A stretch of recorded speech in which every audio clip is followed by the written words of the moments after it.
Benvenuti viaggiatori, io sono Fleur de Lis e vi accompagnerò nel mondo delle fate, il mondo dove l'immaginazione diventa realtà. Oggi realizzeremo 3 collane con la labradorite e le conchiglie. A fine video ci vedremo per parlare di come è nata l'ispirazione per questo progetto creativo. E adesso iniziamo il nostro viaggio.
Ed eccoci giunti alla fine del nostro viaggio di oggi. L'ultima cosa che voglio raccontarvi è come è nata l'ispirazione per questo progetto creativo. Nel video di oggi ho voluto realizzare 3 collane diverse, ma con la stessa tecnica, il wire, perché credo che sia una tecnica che valorizza molto un gioiello, utilizzando 2 materiali che adoro, le conchiglie e la labradorite. Per le conchiglie penso non ci sia bisogno di spiegarvi perché le amo, avendolo già detto in altri video, ma ora vi racconterò il perché adoro la labradorite. Oltre ad essere una pietra insieme all'ametista alla quale sono molto legata, è una pietra che almeno a me mi trasmette molta gioia e serenità. Infatti porto sempre molti gioielli addosso realizzati con la labradorite. Mi affascina veramente tanto perché in sé racchiude tantissime sfumature di colore. È come se l'aurora boreale stessa fosse racchiusa all'interno della pietra, per darci la possibilità di portarla con noi, per perderci nei suoi colori quando ne sentiamo la necessità. Spero che questo viaggio nella creatività vi sia piaciuto. Vi aspetto nel prossimo video.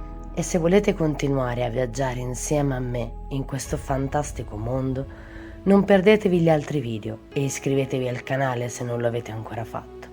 E se volete contattarmi per delle informazioni o anche semplicemente chiacchierare con me, vi lascio tutti i link in descrizione. Ci vediamo nel prossimo viaggio.